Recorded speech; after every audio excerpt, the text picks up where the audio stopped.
आज़ादी के अमृत महोत्सव में उपस्थित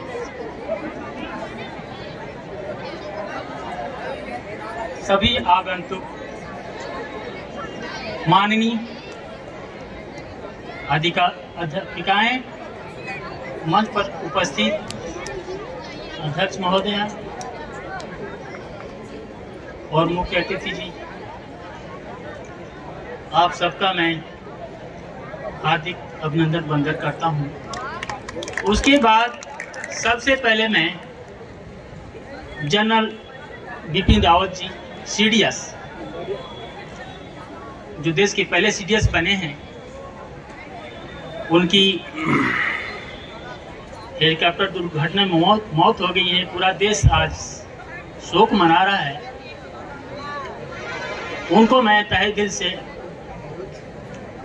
नमन और जय हिंद करता हूं। उसके बाद एक मुझे यहाँ बुला करके एक फौजी के नाते मैं अपने आप को बहुत गर्व महसूस कर रहा हूं, क्योंकि सिविल के लोग, आम लोग फौजी जिंदगी, असल जिंदगी से बहुत दूर, बहुत कोसों दूर रहते हैं। एक फौजी की जिंदगी बड़ी मुश्किल भरी जिंदगी होती है, जो मैं यहाँ मंच पर वर्णन नहीं कर सकता हूँ। बात रही आज जिस उद्देश्य से आप सब, मैं मंचासीन पदाधिकारी बैठे हैं, उस संबंध में आपका मैं कुछ समय लेना चाहूंगा। जैसे यहाँ पर मंच पर खड़े जो सर काफी देर से अच्छी बातें आपको बता रहे थे, मैं सुन रहा था, आप लोग सुन रहे थे कि हमें किसी मजहब, किसी जात विशेष कि ना हो करके हम अपने देश के बने। सबसे पहले हम भारतीय, सबसे पहले हम हिंदुस्तानी, उसके बाद जो कुछ है। तो आजादी से लेकर अब तक के बारे में मैं कुछ कहना चाहूंगा। मैं अपने आप को बहुत सौभाग्यशाली मानता हूं कि आजादी के समय 1947 में मोहम्मदाबाद जो अश्व शहीद स्मारक बना है, कुछ लोग उस क्षेत्र के होंगे, नहीं होंगे तो भी जानते हैं, अश्व शहीद कि ब्रिटिश हुकूमत ने किस तरह से हमारे भारतीयों पर गोलियां बरसाई, लेकिन इस तिरंगे को झुकने नहीं दिया जो आपके बीच में खड़ा है। ऊंचा उठाएं इस तिरंगे को।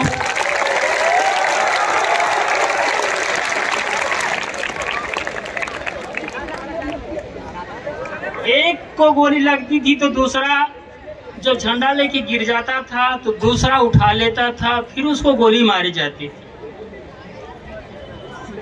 उस दृश्य के आंखों देखा गवाह मेरे दादाजी थे, जो मुझे बताते थे।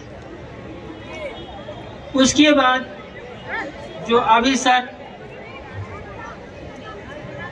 ये विजय दिवस की बात कर रहे हैं, चल रही है, मना रहे हैं हम। आज 16 दिसंबर है, आप सबको पता होगा कि आज विजय दिवस है।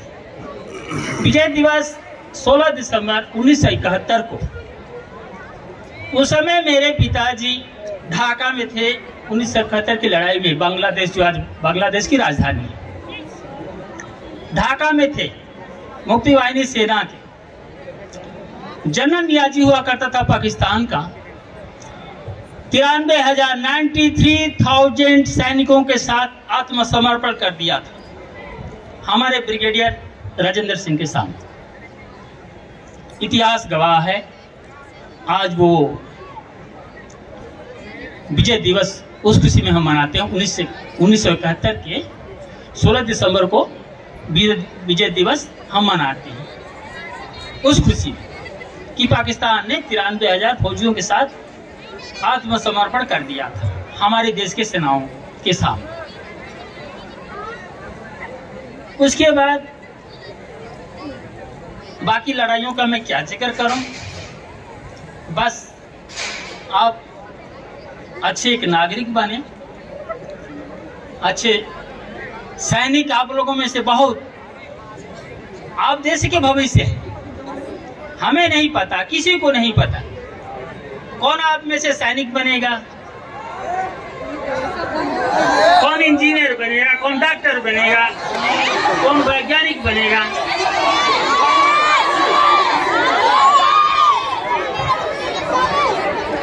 बहुत अच्छी बात है। मेरा ये आप लोगों का उत्साह देख करके मेरा सीना और भी ऊंचा उठ जाता है एक फौजी होने के बाद। तो हमारे बच्चों में इतना प्रेम है, वो हमारे देश की तरफ कैसे उंगली उठा सकता है जब हमारे नौनिहालों के अंदर इतना जोश है। तो आप विश्वास करिए कि बॉर्डर पर जो सैनिक तैनात है, जो फौजी तैनात है, जो अधिकारी तैनात हैं, वो 24 घंटे आंखें खोल करके जागरूक हैं ताकि कोई हमारा दुश्मन सीना को लांग ना पाए, और जो लांग रहा है उसका अंजाम सीधा ऊपर है। उसके बाद ये राजनीतिक मंच नहीं है, मैं कुछ कहना नहीं चाहूंगा। 1965 का युद्ध हुआ, जो कुछ गलत नीतियों के कारण तत्कालीन सरकार ने, जो अक्षम्भ है, छम्ब और जोड़ियां, छम्ब पाकिस्तान में चला गया कुछ गलत नीतियों के कारण, नहीं तो छम्ब और जोड़ियां हिंदुस्तान का हिस्सा हुआ करता था। उसके बाद 99 के बारे में, 1999 कारगिल युद्ध के बारे में आप लोग जानते होंगे, सुना है, देखा है। उस युद्ध का एक मैं हिस्सेदार था, मैं तोपखाने से था, जो बोफोर्स तोपों के बारे में आप सुना होगा। जब हमारी तोपें बरसती थी, गरजती थी, तो इस्लामाबाद तक उसकी आवाज जाती थी, इस्लामाबाद तक हिलता था। नतीजा ये हुआ कि हमने कुछ अपने बहादुर सैनिकों को गंवा कर फिर उन चोटियों को, तोलोलिंग, कारगिल को हमने फिर वापस लिया, फिर हमने कब्जा किया। उसके लिए बहुत लोगों ने खून बहाया। तो मुझे इस बात की भी खुशी, और मैं अपने आप को गर्व महसूस कर रहा हूं कि आज मंच पर आज खड़ा होकर के आप साहब के सबके सामने मुखातिब हूं और कुछ कहने लायक हूं। बात अब बहुत पहले जो नेताजी के बारे में सर बता रहे थे, तुम मुझे फोन दो, मैं तुम्हें आजादी दूंगा, उसके ऊपर मैं 2 मिनट कहना चाहूंगा। लोग कहते हैं, देखिए अंग्रेजी तो अब संजोग बस मेरे सामने एक किताब मिल गई, इन ऑटोबायोग्राफी, ये क्या महात्मा मोहन करमचंद गांधी जी का है, सर की किताब है। ये फोटो देख के मुझे याद आ गया, अन्यथा मैं ये बात कहता नहीं। मेरा निजी विचार है, अगर किसी को मेरे शब्दों से आपत्ति हो तो मैं व्यक्तिगत रूप से क्षमा नहीं मांगूंगा। मैं अपना निजी विचार बता रहा हूं, कहीं ये कोई राजनीतिक और दूसरे शब्दों में ना लें। कहते हैं कि हमें आजादी मिली है चरखे से, दे दी हमें आजादी बिना खड़क बिना ढाल।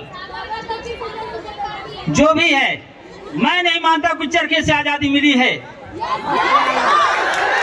भारत माता की, भारत माता की, वंदे वंदे। हो गया, धन्यवाद। मेरा अपना विचार, मुझे यहाँ पर आमंत्रित किया, बोलने का समय दिया गया, तो मैं अपने विचार व्यक्त कर रहा हूँ। अगर चरखे से आजादी मिली तो हमारे बाएं तरफ नेताजी सुभाष चंद्र बोस के साथ हजारों लोगों ने अपने जानों की कुर्बानियां दी, वो लोग कौन थे?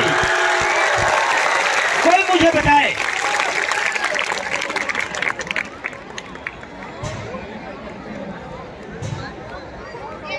ये कारण थे। भगत सिंह, राजगुरु, अनेक ऐसे क्रांतिकारी हैं, मंगल पांडे, नाम गिनूं तो समय ज्यादा लग जाएगा। वो लोग कौन थे जिन्होंने हंसते हंसते अपने गले में फांसी का फंदा लटका लिया था? तो ज्यादा ना इस विषय पर मैं बात करूं तो अच्छा है, तो मैं अपने शब्दों को यहीं पर विराम देता हूं। मैं कामना करता हूं कि आप एक अनुशासित नागरिक बने, देश के बारे में सोचें, देश को समझें, देश के बारे में पढ़ें और देश को आज आगे ले जाने में आप अपना योगदान दें। और मैं अंत में आप सभी से रिक्वेस्ट करूंगा कि एक बार खड़ा होकर के मेरे साथ जय हिंद का नारा लगा दें प्लीज।